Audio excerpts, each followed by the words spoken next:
Hi! Now, one of the big questions that I get asked by business owners when they're looking for a bit of help is, should I hire a salesperson to sell for me? This is a very reasonable question, but it's not so straightforward to answer because there's a number of variables that you have to think about before making that kind of decision. It's a big decision. Now, if you have grown your business from scratch, you know it's hard work, especially if you're working on your own and you're used to controlling everything that goes on. I know what that's like. Time is usually the biggest challenger, and you'll find that whether by design, by default, by will, by force, there will come a time when your business will require you to hire some resource to help you to start scaling that business up. So there is a right time to hire someone, but why you're going to hire someone and specifically for what role you're going to hire them are real careful considerations. Let me expand on that a little bit. The cost is the first thing to think about. Hiring someone is a big investment. First of all, think about time. The time that it's going to take you to find them, the time that it's going to take you to start training them up on your product or your offering, the time that it's going to take you to handhold in those first stages, first calls, first meetings. All of that adds to the cost of hiring someone. Then you've got to pay them, you've got to incentivize them, you've got to think about rewarding them. In the UK, the average salesperson's salary alone is $22,000. In the US, that's more like $40,000. That doesn't consider or take into consideration commissions and bonuses. And also recruitment itself. If you're paying someone to help you to find someone, then that's going to be 20 to 30% of that salary that you're going to pay as well. And then you have to think about the loss of business while you train them up. So there is quite a hefty cost attached to hiring a salesperson. Second consideration is the reason. What is the real reason that you feel you need to hire somebody else? If it's because you think that they're going to be able to sell your product or your offering better than you, then think again. Nobody knows your offering better than you, and nobody will be more passionate about it than you are. So if you're struggling to sell your own offering, then you really have to ask yourself, is it the right product or service to bring to the marketplace? Or do you really believe in it yourself? If, on the other hand, you want to hire somebody because you think that you just don't have time to sell, then that's fine. But you just have to ask yourself, what's actually taking up your time? And could somebody else be doing that part of the job better than you and quicker than you? For instance, if it's admin, if all your time is taken up by admin, it's not a salesperson I would hire. I would probably look at hiring a PA or an assistant for that role instead.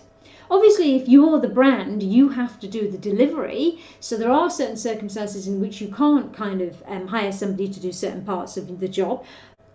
But just think about which part of the job it is that you need help with or that's taking up most of your time.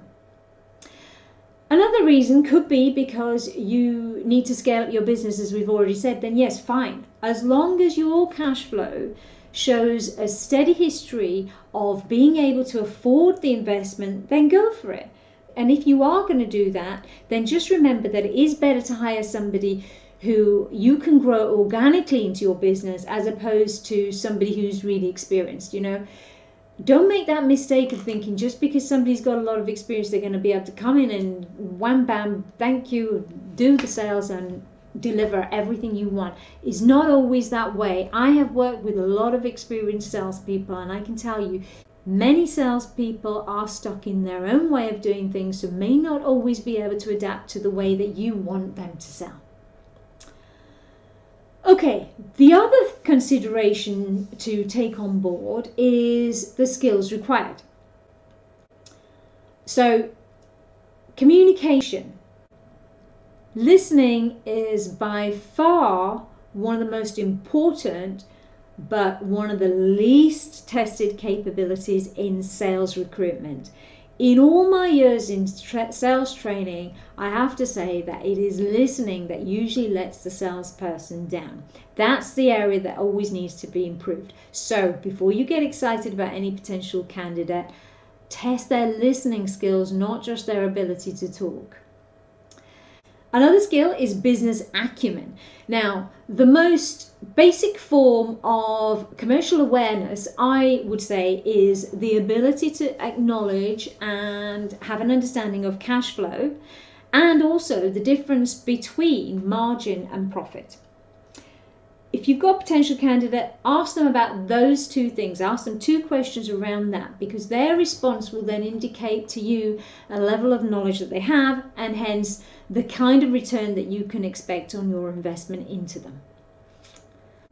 The third skill that I would suggest that you test is strategy and planning. It's great to have a hunter-like personality or mentality when you're looking for somebody. You need someone who knows how to plan their sales activity effectively.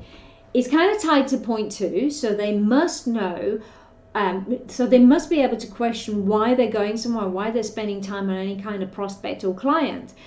They've got to be able to map out sales objectives and control a pipeline, you know.